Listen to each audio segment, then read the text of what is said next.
지금 함께 나누실 말씀 창세기 28장 10절에서 22절까지 말씀입니다.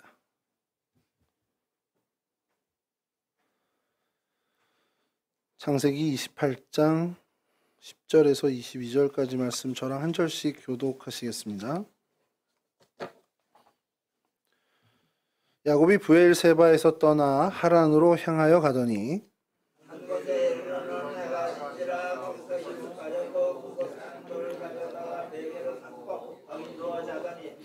꿈에 본즉 사닥다리가 땅 위에 서 있는데 그 꼭대기가 하늘에 닿았고 또 본즉 하나님의 사자들이 그 위에서 오르락 내리락 하고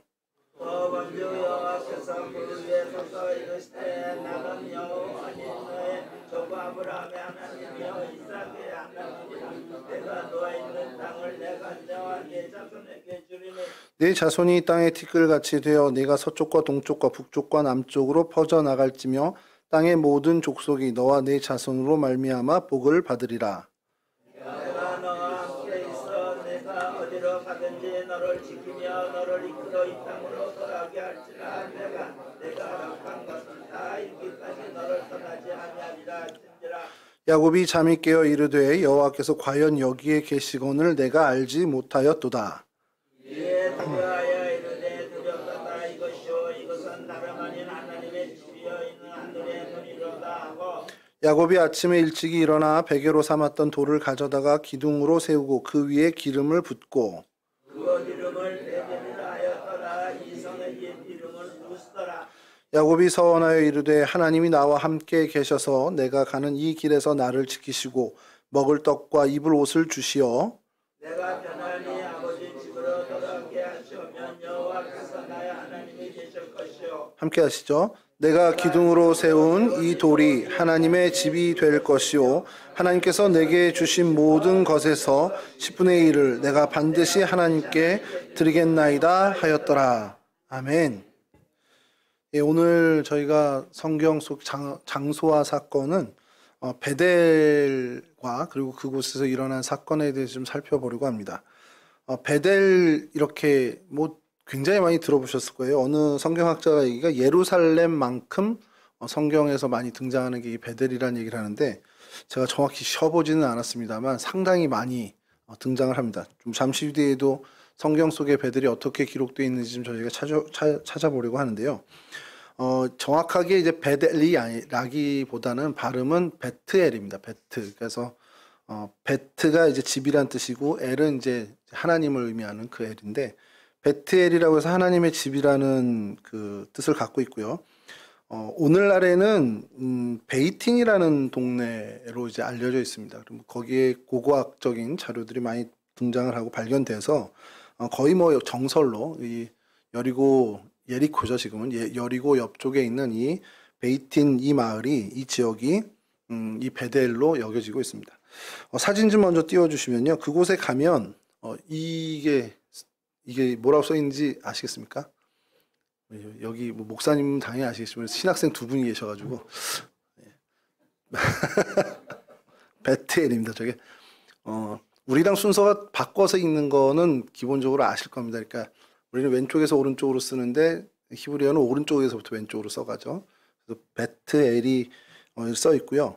그 역사적으로 거의 뭐 확정되다 보니까 이 베이틴 지역에 이렇게 기념비를 세우게 됐다라고 합니다. 두 번째 사진을 보시면 이게 당시 뭐 그 오래전에 어떤 성터였다고 하는데 어떤 집이었는지 또 어떤 모양새인지 학자들 다 의견이 분분한데 하여간 그 연대기적으로 봤을 때 굉장히 주전에 지어졌던 것으로 보이는 옛 성터가 있고요. 그다음에 다음 사진을 보시면 이게 현재 그 동네 사진입니다. 다녀오신 분들 사진 이렇게 뭐 해서 하는데 성지순례 코스로 여기가 그렇게 많지 않다고 해요. 그래서 사진 자료가 많이 좀 드문 것이 그래서 이제 구글링도 하고 해서 해봤는데 그래도 가장 좀 화질이 좋은 걸로 좀 찾아봤습니다. 이 베이틴이라는 여리고라고 하는 곳이 지금 이제 예리코라고 이제 불리고 있는데 그곳에서 가까이 있는 곳으로 그러니까 이게 역사적으로 보면 북이스라엘과 남유다 경계입니다. 엄밀히 얘기하면 북이스라엘 땅이긴 한데 계속 그 접경 지역이다 보니까 그 당시에도 전쟁이 많았고 그 이후에도 이제 팔레스틴 침공이나 이런 일이 있을 때 항상 그 전쟁에 어떤 피해를 입었던 도시이기 때문에 역사적인 유적들이 이렇게 많이 발굴되지는 않았지만 다행히 그 가치 있는 많은 유물들이 발견되면서 베델이었다라는 것을 이제 확인하게 됐다라는 것이죠. 그래서 그곳에 전망대가 있다고 합니다. 전망대가 있다고 하는데 그 입구에 써 있는 사진을 우연하게 좀 구하게 됐는데요. 한번 다음 사진 보여주시면 예, 뭐라고 써 있는지 아시겠습니까? 예, 큰 글씨는 베델이 맞고요.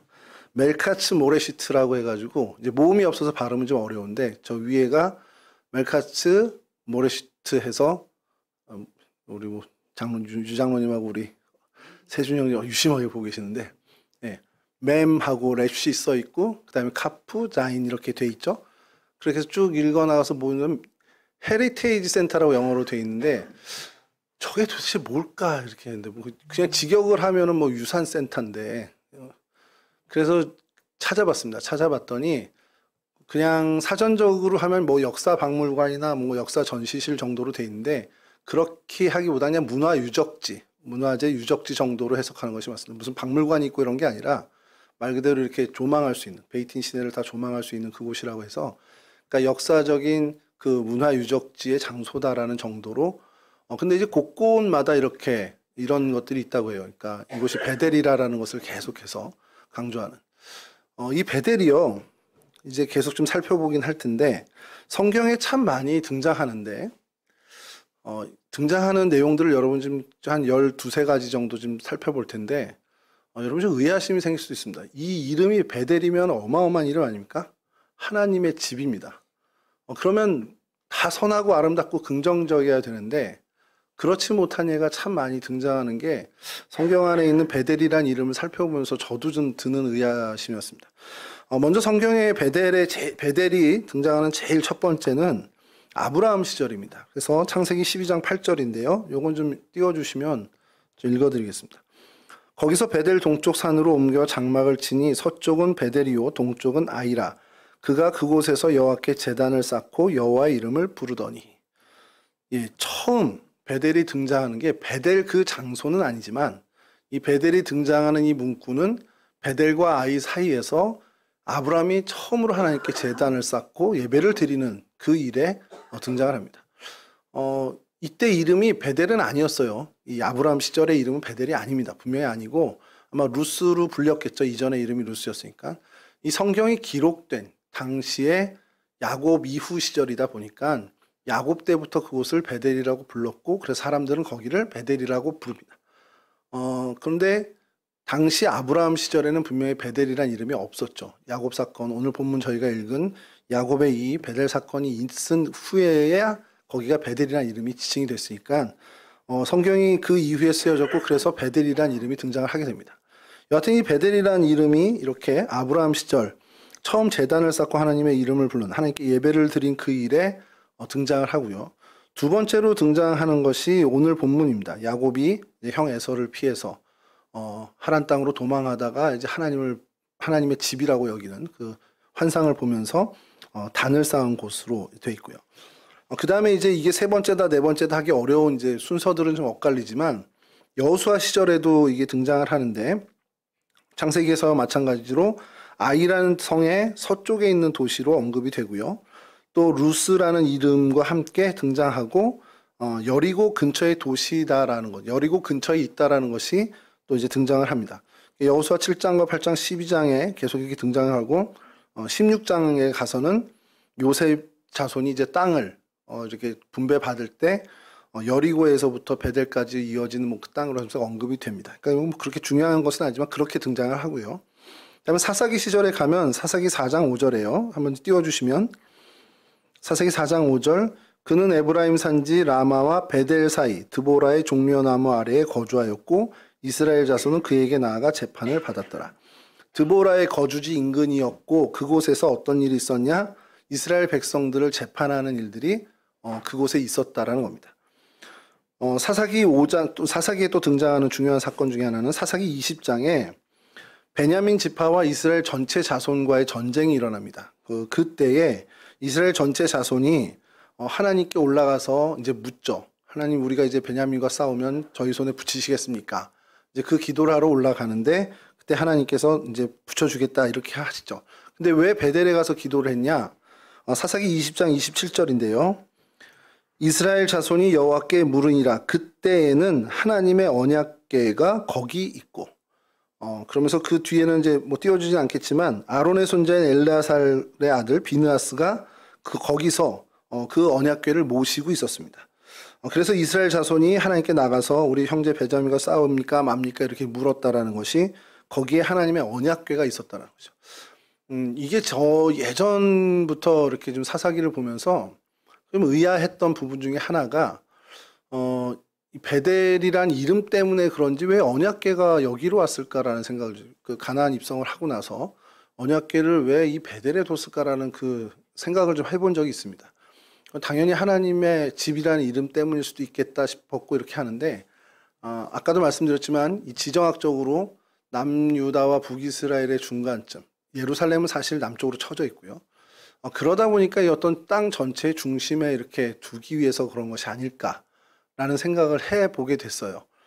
북이스라엘 편에서 보면 굉장히 최남단이고, 그 뭐 남유다와 북이스라엘 전체를 보면 중앙이니까 그때는 이제 나눠지지 않았을 때고 하다 보니까 이제 가운데쯤에 어떻게 있어야 되지 않겠냐 생각으로 한 것이 아닐까라는 이제 생각을 해보고 그런 성경학자들의 추정도 있습니다. 그래서 이 언약궤의 위치가 이 베델에 있었다라는 것, 이 베델에 언약궤가 있었다라는 것이 굉장히 이후에도요 영향을 많이 주게 됩니다. 하나님의 언약궤가 있었던 곳, 그 왕국 이제 어떤 왕조 시대에 가고 나서 예루살렘 성전으로 옮겨졌지만 그 이후에 뭐 분열 왕국 시대에도 남유다의 언약궤가 있잖아요. 그러니까 북이스라엘은 그게 항상 핸디캡입니다. 그러다 보니 언약궤의 냄새라도 좀 날만한 곳을 찾게 되면 그래도 언약궤가 잠시라도 있었던 곳이 나름대로 이제 그 명분이 되고 호소력이 있지 않았겠냐라는 거죠.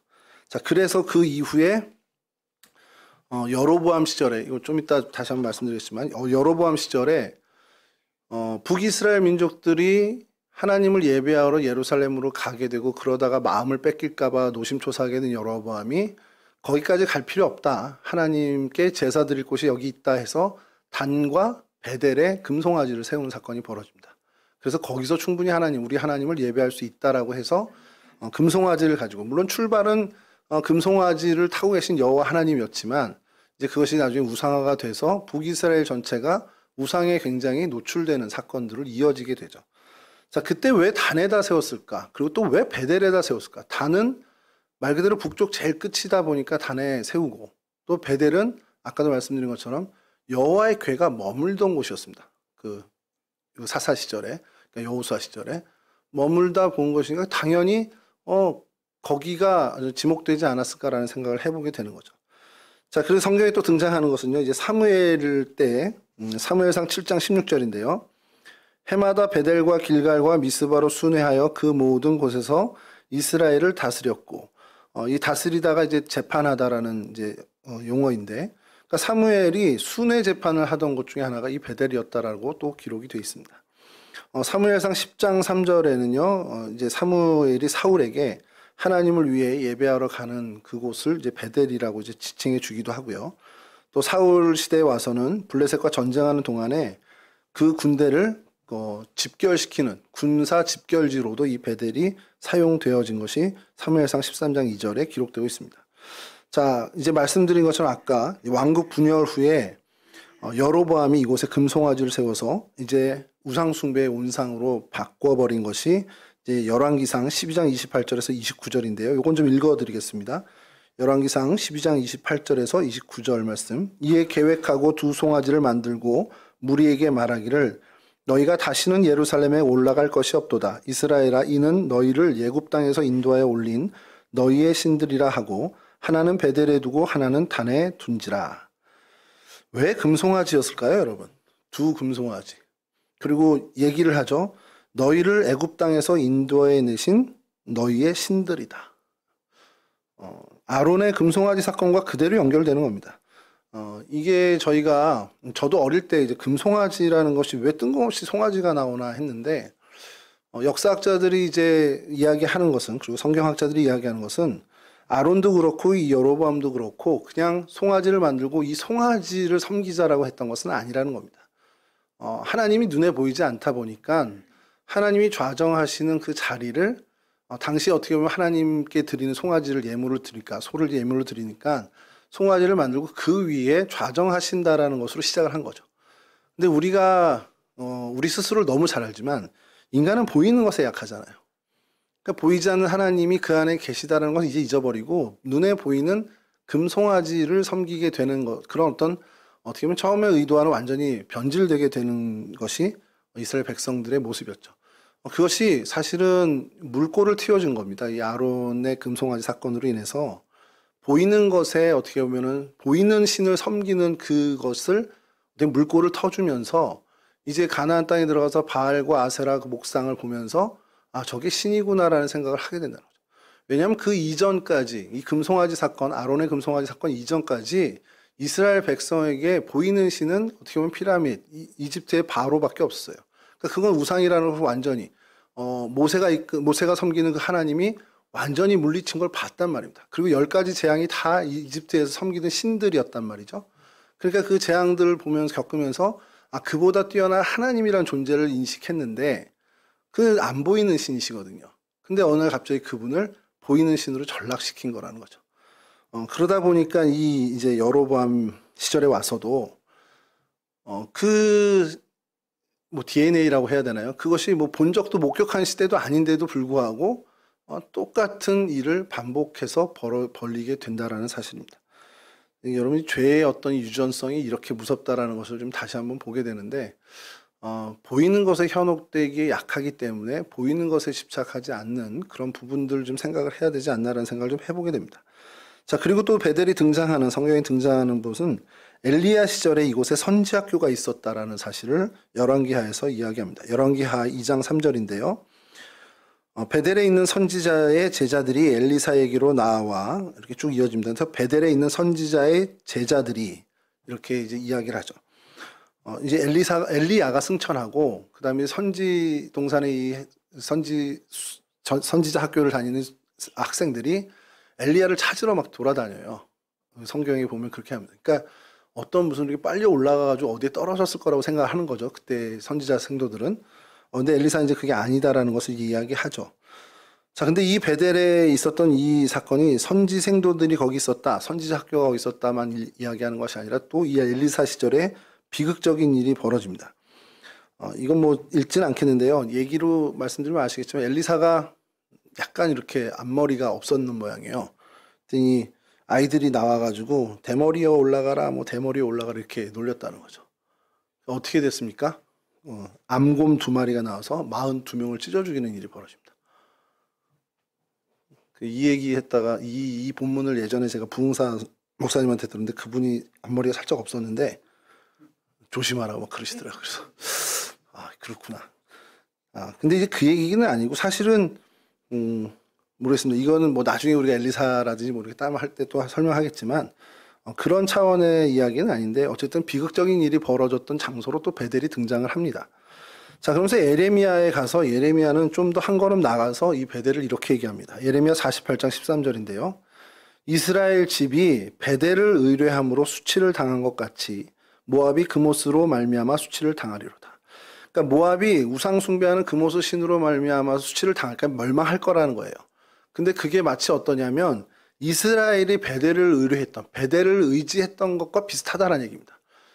이스라엘이 베델을 의지함으로 수치를 당한다라는 것. 그러니까 예레미야는 이 베델이 이스라엘의 수치의 근거가 됐다는 거예요. 이것은 뭘 얘기하냐면 아까 처음 말씀드린 그 금송아지 얘기입니다. 금송아지를 그곳에 두고 우상숭배의 어떤 절정을 닿는 지역으로 이게 어떻게 보면은 전락을 하다 보니까 그것이 이스라엘 전역에 어떻게 보면은 수치가 되는, 그래서 멸망의 이야기가 된, 멸망의 근거가 되는 그러한 우상숭배의 도시라는 것을 이제 지칭을 하는 거죠.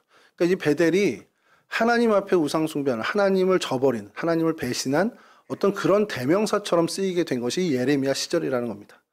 자, 그러면서 이제 포로기에 이제 돌아와서 느헤미야나 에스라를 보면 포로기에 귀환한 사람들이 이 베델과 아이에 230명, 223명 이렇게 거주했다라는 기록도 있는, 그러니까 예루살렘에만 거주한 것이 아니라 이 베델에도 거주했다라는 기록이 좀 나오는데요.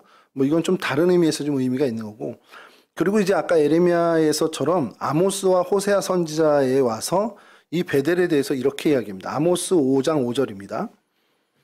베델을 찾지 말며 길갈로 들어가지 말며 브엘세바로도 나아가지 말라. 길갈은 반드시 사로잡히겠고 베델은 비참하게 될 것임이라 하셨나니. 자, 베델에 대한 굉장히 엄중한 이제 지적이 이어지고요. 호세아 10장 15절에도 이렇게 합니다. 너희의 큰 악으로 말미암아 베델이 이같이 너희에게 행하리니 이스라엘 왕이 새벽에 정령 망하리로다. 그러니까 이제 회개치 않을 경우에 너희들은 멸망당할 거야. 베델처럼 멸망당할 거야. 베델 때문에 멸망당할 거야. 한 그 멸망에 계속해서 베델이 언급되어지는 그런 시절이 이 아모스와 호세아 시절이 되었다라는 겁니다. 자, 그러면서 호세아는 한 걸음 더 나가서요. 이 베델, 계속 베델베델로 하나님 집입니다. 하나님 집인데 이 하나님의 집 이름을 고쳐버립니다. 호세아 4장 15절인데요. 이스라엘아 너는 음행하여도 유다는 죄를 범하지 못하게 할 것이라. 너희는 길갈로 가지 말며 벳아웬으로 올라가지 말며 여호와의 사심을 두고 맹세하지 말지어다. 이 벳아웬이 사악한 집, 그러니까 우상의 집이라는 뜻을 갖고 있습니다. 베트아웬 해서 우상의 집인데 베델을 호세아는 베트아웬, 우상의 집이라고 지칭을 합니다. 그러니까 그 시절에 이 베델은 그러니까 죄악의 온상지였습니다. 제가 청년 시절에 미국에서 공부하고 오신 이제 청년부 담당 목사님이 그 신학교를 지칭하는 단어가 세미너리입니다. 그러니까 뭐 theological seminary에서 세미너리라는 그 단어를 쓰는데 그냥 우리말로 하면 신학교, 신학대학입니다. 근데 그게 한 시절, 미국의 한 시절에 어떻게 쓰였냐면 죄악의 온상지라는 은어로 쓰였다는 거예요. 그 왜요? 그랬더니 얼마나 이 타락한 교회의 어떤 교권이 사람들을 그렇게 힘들게 하고 했었으면 세미너리를 죄악의 온상지, 죄악의 근원이라고까지 한 적이 있다는 거죠. 그 이야기가 생각나는 겁니다. 이 베델을 보면서 하나님의 집인데 정말 선하고 아름다운 일이 일어나고 성령 충만한 사건들이 일어나야 되는 그 땅이 왜 이 이스라엘 역사를 거쳐가면서 이 호세아 시절에 이르기 때는 정말 어떻게 보면 사악한 집, 우상의 집으로까지 칭하게 되었을까라는 생각을 좀 해보게 됩니다. 그것은 처음 베델 사건, 베델에 있었던 그 사건을 그리고 그 정신을 다 잃어버린 탓이라는 거죠. 이 이스라엘 백성이 그 전에 어떻게 보면 베델의 사건의 첫 사건은 등장은 아브라함 시절에 등장하는 거지만 이 베델, 루스라는 땅에서 벌어진 하나님의 놀랍고 아름답고 선한 일은 첫 번째 오늘 우리가 읽은 오늘 우리가 본문으로 삼은 야곱의 사건일 겁니다. 그 사건에 대해서 계속해서 후세가 듣고 곱씹어서 하나님의 어떤 그 정신, 말씀의 정신 그리고 야곱과 하나님이 만난 그 사이의 약속들을 기억하면서 해야 되는데 뭐 그 이후에 뭐 애굽에서 뭐 400년 있었던 시절도 있고 뭐 이러다 보니까 희석될 수 있었겠지만 그래서 그 처음 사건을 기억하는 그 처음 하나님과의 그 관계된 어떻게 보면 첫사랑의 그 사건을 기억하는 것이 무엇보다도 소중하다라는 것을 다시 한번 좀 깨닫게 된다는 것이죠. 지정학적으로 살펴본 부분들을 좀 더 얘기하자 보면 이제 발굴자가 뭐 1927년과 34년 그리고 54년, 57년, 61년에 고고학적인 대대적인 발굴이 있었습니다. 그리고 그곳에서 실제 사람들이 가나안 사람들이 거주했다라는 것을 확인했고 도시의 흔적을 그리고 그래서 베델임을 이제 드러냈다라는 동네가 되는 거죠. 성경에서도 계속 언급된 이 자리가 그 시절에 사람이 거주했던 성경에서 이야기가 사실이다라는 것이 거의 고고학적으로도 판명이 됐다라는 겁니다. 자, 그리고 그곳에서 이제 발굴된 것 중에 하나 굉장히 의미심장한 것이 이 석회암 꼭대기에 검은 얼룩들을 발견해요. 그러니까 석회암이 다른 어떤 석회암 지지대보다 훨씬 더 이제 검게 물들어 있는 것을 발견하면서 그것을 이제 분석을 하고 성분 조사를 했는데 그게 피로 밝혀졌습니다. 수천 년이 지났는데 그 뭘 얘기하냐? 희생 제물을 드렸던 제단이라는 것이 이제 밝혀진 거죠. 이렇게 베델에서 그런 일이 있을 때 이게 굉장히 중요한 사건인 것이 노출된 자연 지형에서 실제로 도륙을 한 어떤 그런 제사의 어떤 행위가 있었다라는 걸 발견한 것이 굉장히 거의 유일무이한 그 지역이라는 겁니다. 이제 뭐 어떤 성전에 어떤 터가 있고 그 안에서 발견된 것들은 많지만 이 자연 상태에서의 어떤 발견은 굉장히 의미심장하다는 것이죠. 그리고 뭐 중요한 고고학적인 발굴 의미는 뭐 청동기 시대부터 철기 시대에 걸쳐서 성읍, 사람들이 모여 사는 성읍이었다라는 것이 밝혀졌다는 것. 그러니까 이제 어떤 이제 고고학적으로도 이 베델이 되게 어떻게 보면 확고한 지위를 갖게 된 거죠. 비잔틴 시대는 굉장히 이제 도시적으로도 발전을 해서 AD 500여 년 그때 AD 500년쯤에는 도시로서의 어떤 규모와 저수지, 그러니까 수로 시설, 그러니까 치수를 할 수 있는 그 저수지까지 가지고 있었던 도시로 발전을 했다라는 것이 이 고고학적인 발굴에서 밝혀졌고요. 그리고 이제 그곳에서 이제 초대교회겠죠. 초대교회 그 이제 중세교회들이 아브라함과 야곱을 위한 기념교회를 세웠다는 기록은 있는데 흔적 정도만 남는, 그러니까 뭐 어떤 교회 비품들이나 어떤 물건들 정도만 발견하는 고고학적인 성과를 거두게 됩니다. 그럼 다 어디 갔어요? 그러면 전쟁통에 다 없어졌습니다. 이스라엘과 팔레스틴 전쟁, 그러니까 최근에 와서요. 1900년 이후에 와서의 그 전쟁들로 인해서 이게 다 파괴가 됐다라는, 그러니까 그 중동 지역의 전쟁이 얼마나 치열하고 사람들에게 큰 희생을 줬는지를 좀 보게 되는 것이 그러니까 예를 들어서 주님 오신 그 AD 0년부터 시작해서 1900년 동안 잘 보존되던 그 땅들이 그 뭐 제1차, 제2차, 제3차 중동 전쟁, 뭐 팔레스틴 침공 이런 전쟁들로 인해서 완벽하게 폐허가 됐다라는 겁니다. 전쟁이 그렇게 무섭습니다. 그러니까 그런 자연재해보다 훨씬 더 가공할 만한 위력으로 흔적조차 없앴는데 그걸 이제 고고학적으로 겨우겨우 밝혀냈다라는 것이죠. 자, 이 어떤 지정학적인 베델의 의미, 그리고 성경에 등장한 베델은 이 정도고요.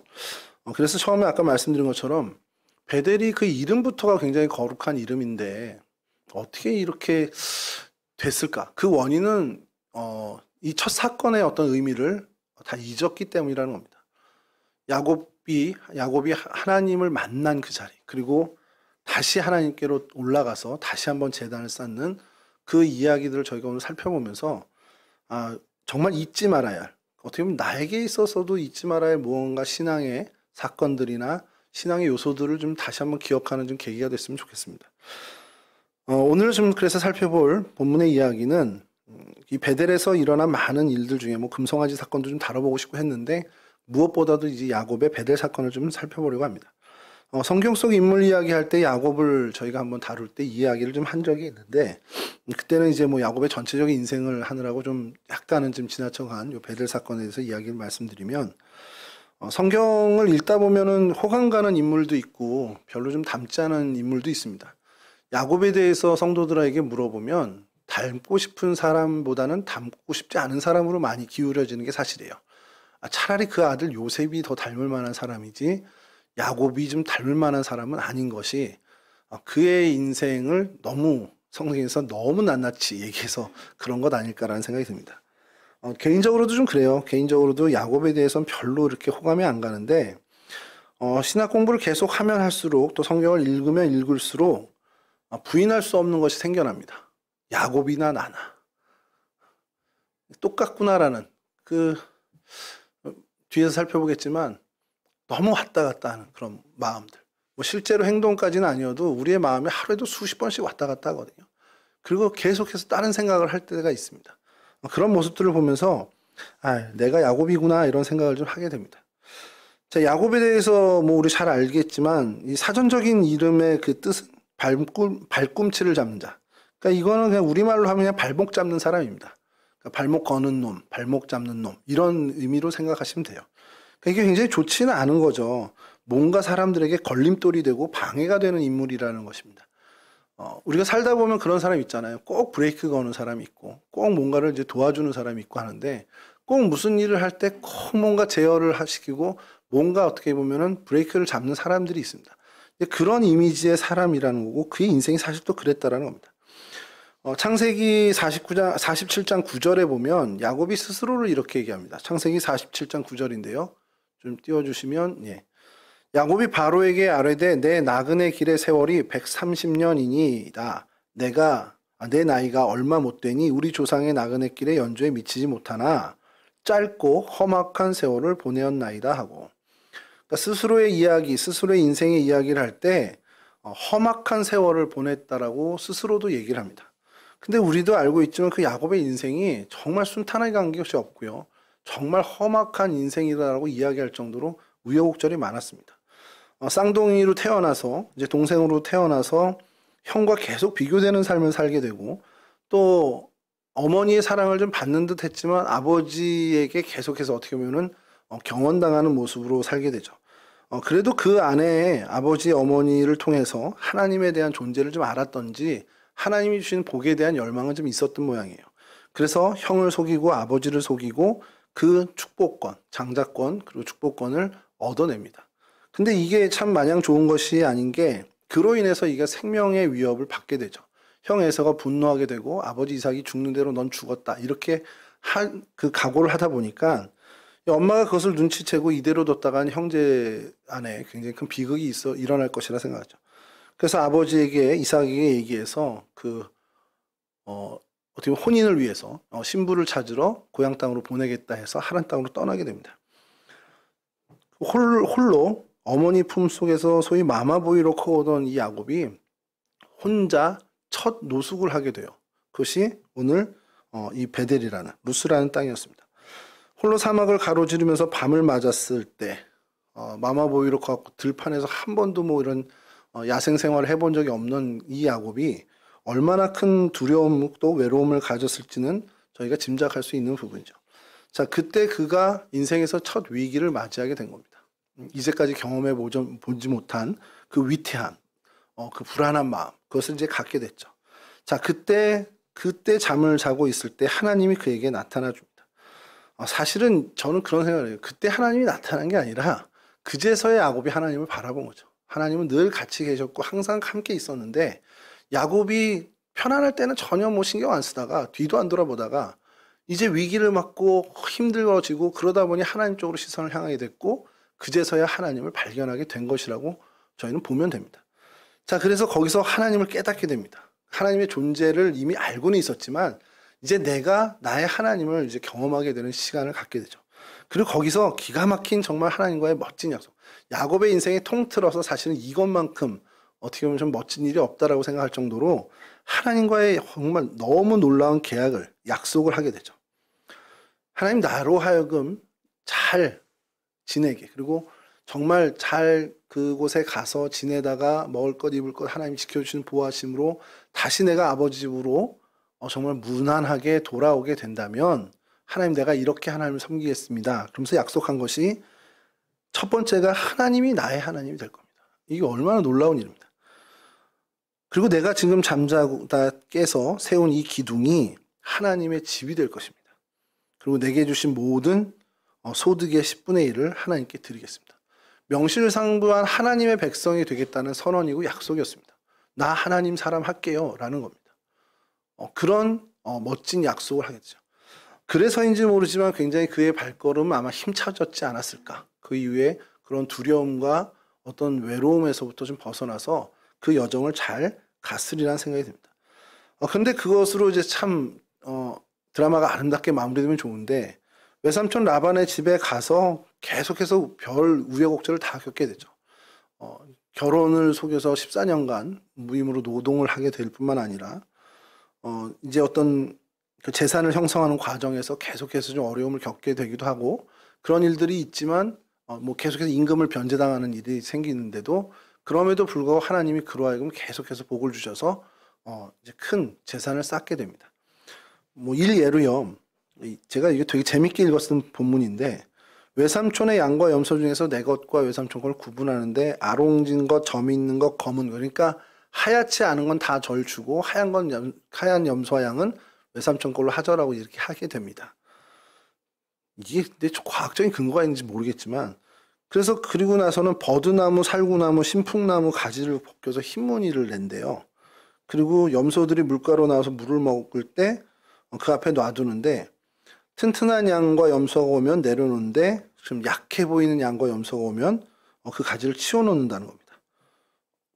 그러고 나서는 어떤 결과가 있냐? 튼튼한 양과 염소는 흰 가지 앞에서 새끼를 베서 색 있는 새끼를 낳고 또 부실한 양과 염소는 그냥 흰 새끼를 낳는다는 거죠.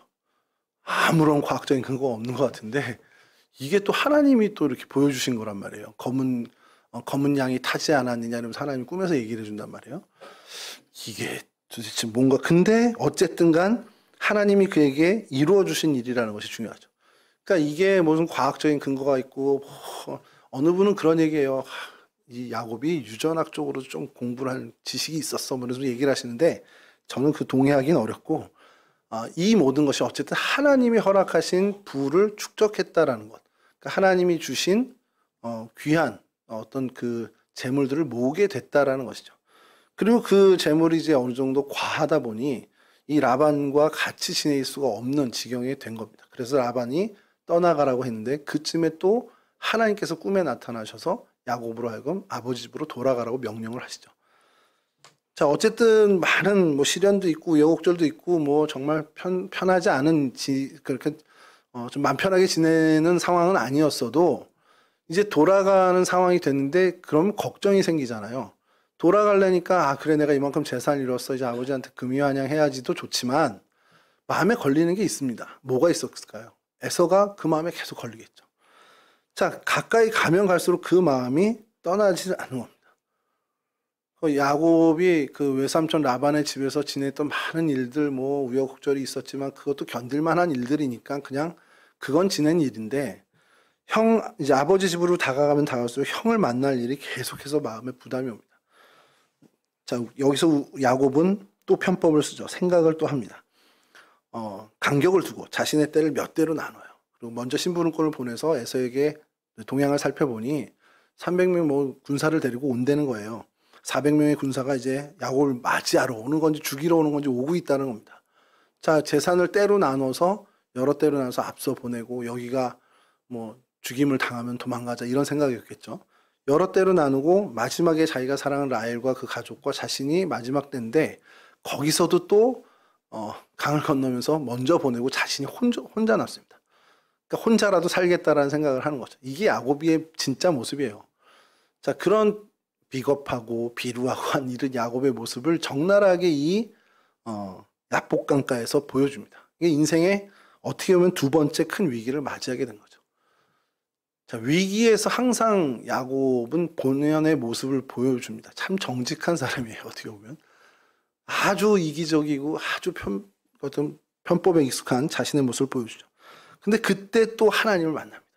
첫 번째 위기, 온실 속 같은 온실 안에서 잘 자란 야곱이 그것을 벗어나서 야생과 같은 곳에서 첫 번째 위기를 맞았을 때 하나님을 만난 것처럼 이 에서라는 형을 만난 일을 두고 두려워하고 정말 생명에 어떻게 보면 위협을 느끼는 그 상황, 그 위기에서 다시 또 하나님을 만나죠. 근데 다시 한번 말씀드리지만 하나님이 그때 짜잔 하고 나타나 주신 게 아니라 하나님은 말씀드린 것처럼 라반의 집에 있을 때도 꿈에서도 계속해서 야곱을 만나 주셨단 말이에요. 하나님은 야곱과 늘 함께 계셨는데 야곱이 하나님을 그렇게 인식하지 못하다가 또 이 생명의 위협을 느끼는 이 야복강가에서 다시 한번 하나님을 향해 눈을 들고 그래서 하나님을 만나게 됩니다. 그리고 그곳에서 하나님과 씨름했다라는 성경적인 표현이 있습니다.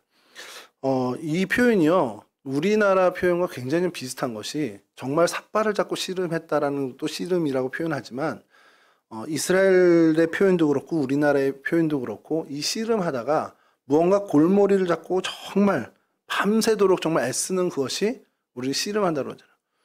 밤새 수학 문제 하나 놓고 씨름했어 라고 이야기하듯이 그 씨름 기도도 마찬가지입니다. 밤새 몇 가지 기도 제목을 갖고 열심으로 기도할 때 정말 씨름했다라는 표현을 우리가 쓸 수 있을 만큼 이 이야기, 이 단어가 여기서 쓰였다는 겁니다.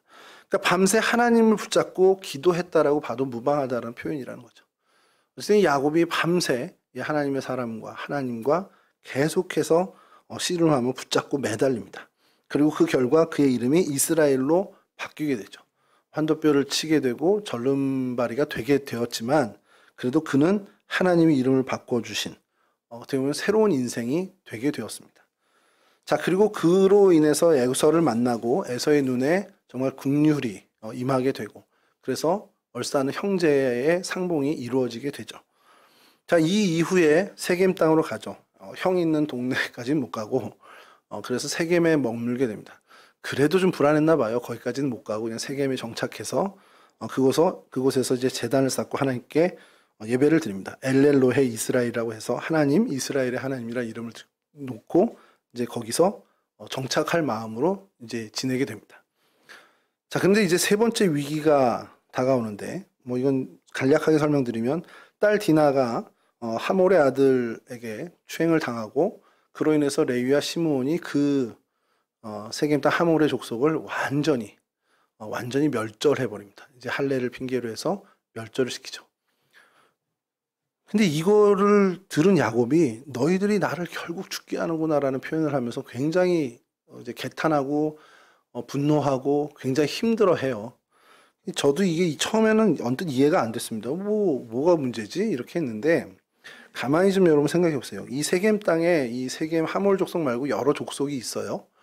근데 이제 느닷없이 이주해 온 그래도 좀 어느 정도 규모가 있는 이주해 온 족속이 하나 들어왔습니다. 야곱 족속이라고 들어왔어요. 근데 들어와서 우리와 잘 지내고 있는 것 같았다가 뭐 이제 딸이 뭐 결혼한다 뭐 이런 소문도 들고 근데 갑자기 이 하몰 족속을 완전히 멸절시켜 버렸어요. 그러면 다른 부족들의 시선에 야곱 족속은 어떻게 보이겠습니까? 위험한 족속입니다. 얘네 어떻게 돌변해서 어떻게 우리를 죽일지 모르는 정말 위험한 집단이 되는 거예요. 자, 그럼 그들이 할 수 있는 선택지가 몇 개 있겠죠. 야, 이런 애들 들어왔어. 하몰 족속 다 저렇게 됐대.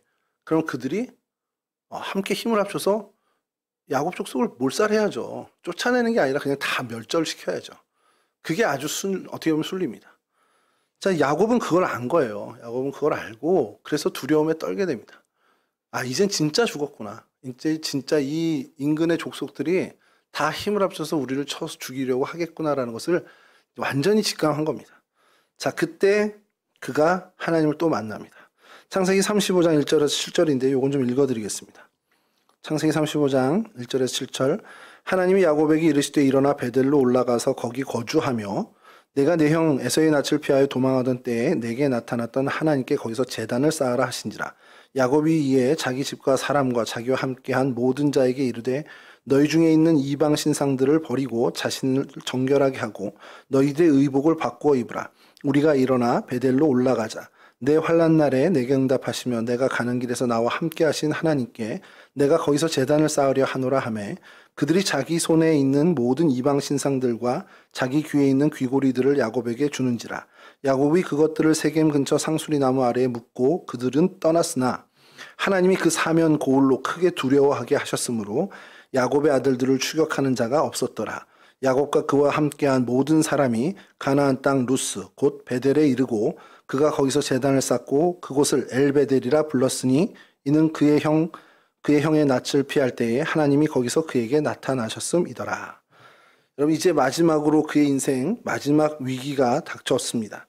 그리고 그제서야 하나님을 다시 한번 만나고 하나님의 원래 뜻, 하나님과의 원래 약속을 기억하죠. 이곳이 하나님의 집이 될 것입니다라는 그의 약속.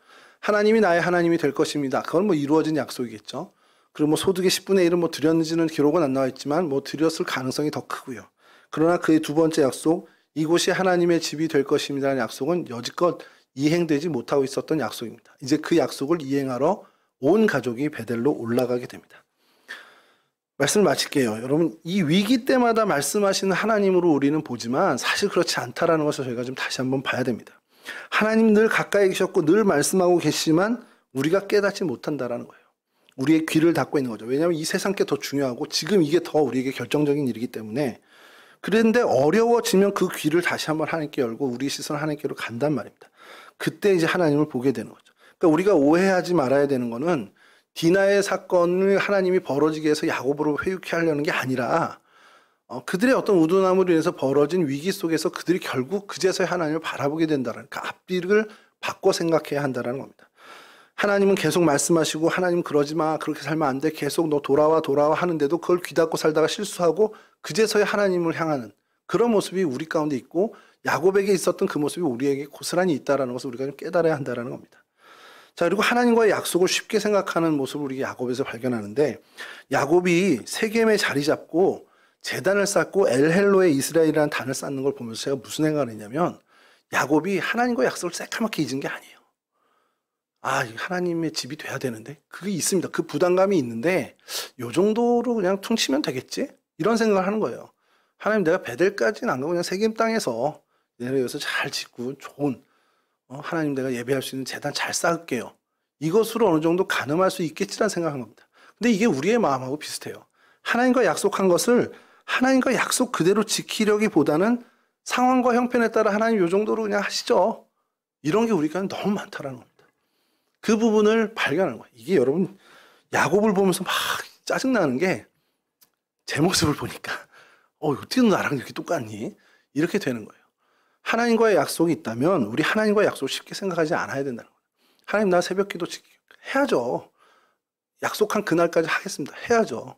그래서 약속을 안 하죠. 제가 그래서 약속을 잘 안 하는데 약속을 했다면 하나님께 온전하게 지키기 위해서 정말 최선을 다해야 된다는 겁니다.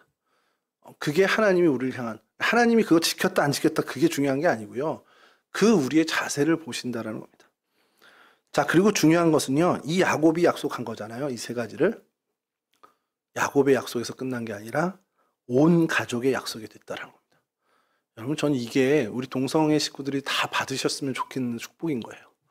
나와 하나님과의 관계에서 내가 하나님의 사람이 되고 정말 나를 통해서 하나님의 영광 받으시고 기쁨을 받으신 그 삶이 그렇게 나와 하나님과의 약속이 나와 하나님의 약속을 넘어서서 내 가족과 하나님의 약속으로 이어지고 또 우리 공동체와 하나님의 약속으로 커져나가는 그 일을 우리가 기도해야 한다는 겁니다. 특별히 가족 모두 같이 신앙생활하는 이 일을 꿈꾸고 소망하며 기도하는 분들이 우리 동성애도 많이 있으십니다. 그분들 가운데 이 정말 축복이 임하기를 먼저 하나님의 이름으로 축원하고요. 정말 하나님과 정말 내가 신실하게 하나님의 약속을 지키고 하나님과 내가 정말 좋은 관계를 위해서 애쓰고 노력할 때 하나님은 분명히 나만의 하나님으로 머무시지 않은 분입니다. 우리의 하나님으로 머물러 주시는 분이시라는 것을 우리가 기억하면서 실망하거나 낙심하지 말고 나의 하나님이 우리의 하나님이 될 수 있도록 더욱더 하나님 앞에서 신실한 삶을 살아가는 우리 동성애 온 식구들이 되었으면 좋겠습니다. 우리 각자에게 베델이라는 곳이 있었으면 좋겠습니다. 베델로 향하는 그 길이 나 혼자가 아니라 모두가 함께하는 정말 함께 가는 그 일이 일어날 수 있도록 나에게 베델이라는 자리가 있었으면 좋겠어요. 여러분들 하나님과 약속하고 그래서 하나님의 귀한 은혜를 받고 하나님과 정말 깊은 교제를 나누고 그런 어떤 그 베델을 여러분들이 한 곳을 삼아서 그곳에서 하나님을 만나셨으면 좋겠는데 그 베델이 바로 어디겠습니까? 바로 우리 동성교회라는 것이죠. 여러분 모두의 베델이 바로 이곳 우리 동성교회가 되기를 간절히 축원합니다. 이곳에서 정말 하나님 만나시고요. 이곳에서 하나님의 돌봄을 받으시고 이곳에서 하나님이 여러분들의 눈물을 닦아주시는 그 은혜를 체험하시길 바랍니다. 이곳에서 동성교회 여러분 모두가 우리 동성애 온 식구들이 정말 이곳을 베델로 삼으셔서 야곱이 누렸던 하나님과의 그 긴밀함 그 긴밀한 은혜를 더 갑절로 누리는 그러한 축복된 인생들이 되실 수 있기를 주님의 이름으로 간절히 축원합니다. 이와 같은 은혜의 주인공이 되시기를 주님의 이름으로 축원합니다. 우리 잠깐 찬송 한 장 하시고요. 주님 가르쳐 준 기도로 마치겠습니다.